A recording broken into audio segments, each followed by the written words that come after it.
Today, we're going to talk about 3 major ways that a Thai lawyer can save you as an expat living in Thailand. We're going to cover scopes from purchasing property, getting married, to making sure that your assets are properly passed on. And with me is Thailand's #1 favorite lawyer, Kun Bia, who's going to elaborate on all this. Sawadee krab, Kun Bia. Thank you so much for joining us again. To share with your insights. So let's talk about property, because that's what my channel is mostly about. Some expats might think, oh, I can just look at a brochure, looks nice, I'll just buy it, and it'll be happily ever after. ใช่ไหม right? Not really. Not really. And we're not even talking about deliberate scams, right? We're talking about, like, it could be oversight or mismanagement by the developer itself. And so a process that's very important before you make this major decision is property due diligence, right? So let's actually back up and talk about cases where there was no due diligence and they were met with some really nasty surprises. True. The most surprise that the buyer will encounter would be the case that the project, the developer has never started. They just like for 3 years there's nothing. Okay, just like land only, never start, and then they paid like more than 30 or 50% already. So let's just, how can someone protect themselves in general against all of these possibilities by using a lawyer? Okay, for me, due diligence would include like site inspection and also check the legalities and check the ownership, whether the seller is the owner, is the legal and registered owner of the property or the land, and then whether there is any encumbrance. If there is, how can we remove these encumbrance before taking the ownership? Or the land is adjacent to the public road. This part of the due diligence that we will check. There were a few high-profile cases in Bangkok of condos, and I'm not going to mention any names, where they had their permits revoked by the court because they were not close enough to a major road to build that tall.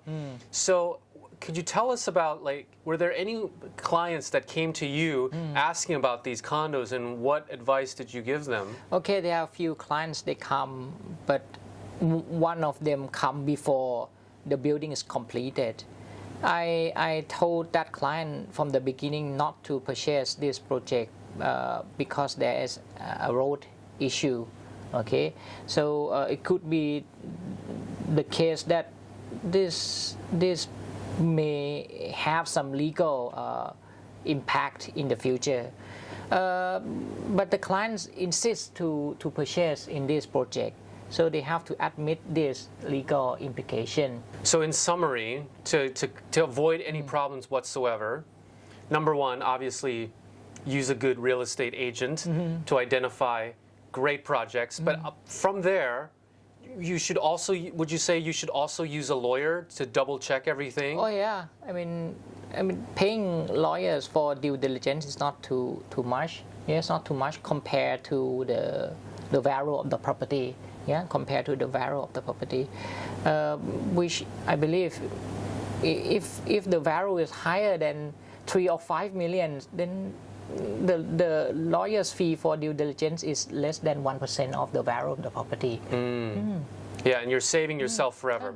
All right, so let's say you've checked out, you've used a good real estate agent, you've used a lawyer to buy a property that you have full assurance that it's all legal. Now you've settled in Thailand. You live here, now you found a lover, a Thai wife or a Thai husband, you want to get married. What are some ways that you can protect yourself in a marriage? We have discussed about this issue earlier, okay, that I recommend you have a prenuptial agreement drafted before register the marriage. Unless you don't want to talk about it, and then you have problem in the future. Okay, It's a bit awkward asking yeah, your wife to do a prenup. Yeah, I mean, it's not just about the assets; it's also about the debts that you have in the future, like common debts. The common debts. Common yeah, debts. you got to sort that out. Yeah, exactly. I mean, if you have debts during the marriage, then it will be deemed as common debts. You don't talk about like the assets, only one side, right? We've covered why you should do a prenup in a previous video, yeah. but what we didn't cover is, can you share with us some nice juicy stories about couples that, like a foreigner did not do the prenuptial, and what were the consequences of that? Any horror stories? Oh, there are many. Okay. When they want to fight, I mean, when they're fighting, when the married couple they're fighting, they're kind of like beating, and they want to win the other parties. So it's quite difficult to find like the fair justice for both parties. If you don't have the prenuptial agreement beforehand, then what is the meaning of fair to both parties? Yeah, because each one has their own definition of fair. Yeah, because the one party, like maybe usually male, okay, they may make more money than the woman party, right? But it's not always the case. Okay, assuming the male party makes more, like maybe 2 or 3 or 5 or 10 times higher than the woman make, they will believe that they should be entitled to earn more. Okay. From the common property. In the other hand, I mean the woman. What if the woman make more money than the male party? She doesn't want to share to the husband's side, right? When she works harder and then earn more income than the male party, and what if the male party doing nothing? She will feel like, why you have to take like half of this when I'm a female, right? There's no fair, there's no justice here without a prenuptial agreement. So I strongly recommend you have a prenuptial agreement registered. So let's say I was blinded by love. I'm so in love with my Thai bar girl that I met in Soi Nan. And I bought all these assets and I put them in her name. And then I watched this video and I realized, oh my God, the love has faded and the reality is setting in. I come to you. Please help me. It's all in the girl's name. Is there any way I can salvage any of this? It depends on what you have go too deep, okay? You have to bring as much as document you have, okay, to me, and I can advise you from each properties or each transaction, like what is your case? I mean, how strong is your case per each property? I cannot tell you like in general, because each case there might be some trick or something that you're not losing yet. Okay, you're just about to lose, but not yet losing, and you can protect for losing further. Is the risk different between putting it under your Thai wife's name and your Thai girlfriend's name? Is the risk different? To put in the wife's name, at least you have like legal relationship, you have like legal claims over each other. Apart from the land, then you should have like 50-50 share, like equal share, okay, equal share in all assets. Yeah, apart from that's the a land. better situation. So putting in the girlfriend, it means that you have no legal claims, claims over her, and especially when you go to the land office and you sign a consent letter, acknowledge and confirm that the money that she purchased the property is from her, and this property will be deemed as her personal property. You admit in writing by yourself. Yeah. So it's quite difficult. Later on in life, something that you have all these assets, they're well protected, but you also want to make sure that they're passed on to the right people after you pass away, right? So that involves a will that you can take care of as well. Yeah. Okay. So can you give us an example on the risks of not having a will as an expat in Thailand? Okay, if an expat or neither expat or Thai, if they don't have a will drafted under Thai law, the estate will be distributed between your statutory heirs, which could be your parents, your spouse, and your children. Yeah, legal wife, legal spouse, I would say legal spouse. So the first 50% of the marital property will go to the wife. The remaining part of the common property will go to the personal property, and then this personal property will be divided between your statutory heirs. If your parents still alive, then 2, your wife, your legal wife, then 1, 2 children, then 2, 1, and then 2, then 5. This 50% will be distributed between the 5 people.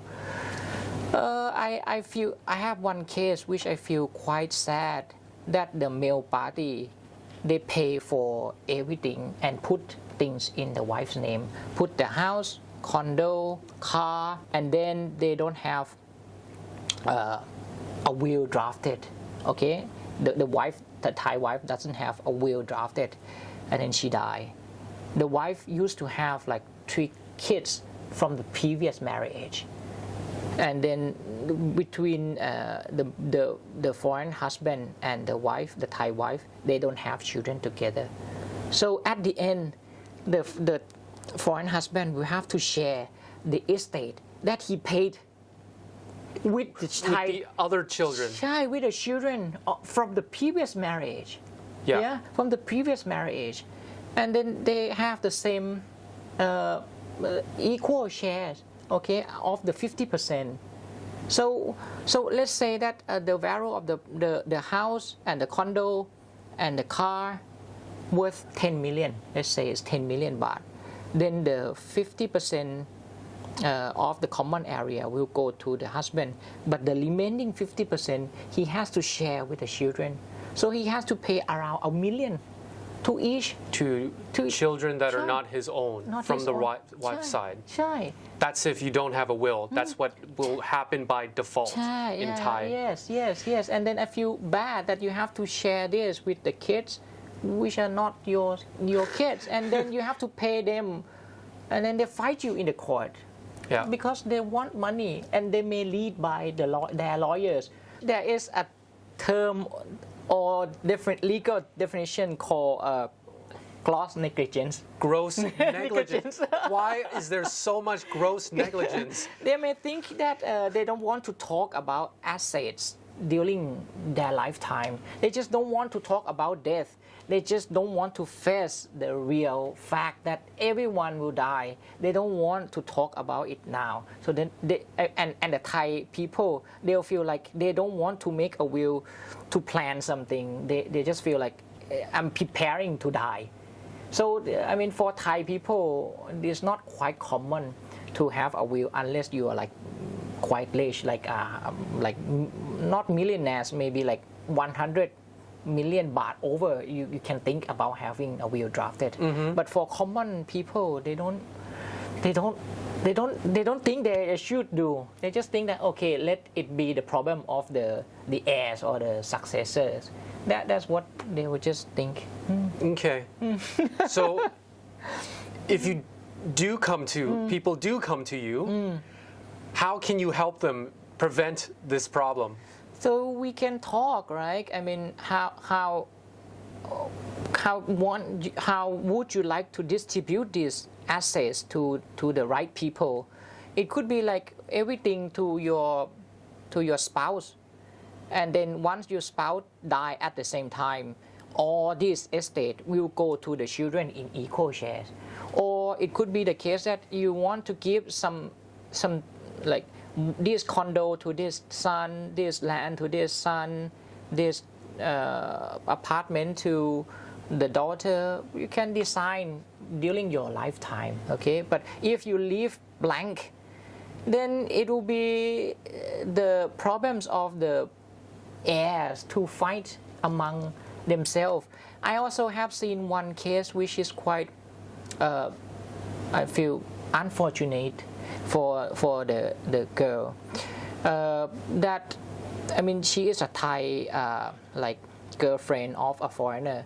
They have been living together for 10 years, never registered the marriage, and they live together. They have a condo putting in the boyfriend's name, and then the foreign boyfriend die. She have to move out because she has no right in the condo. She cannot inherit the condo. Yeah, because they're not registered marriage. Right, they have. I mean, she has no like Legal right. claim. Yeah, claim against the boyfriend assets, and then I feel sad for that case. Okay. That case, and then if she wants to take money from the boyfriend's account, she cannot. And then the way she do is trying to use the ATM card to withdraw the fund, and then it's criminal. Oh, yeah. So it's bad. It's just a bad Situation. Yeah. Yeah. So prepare. I recommend.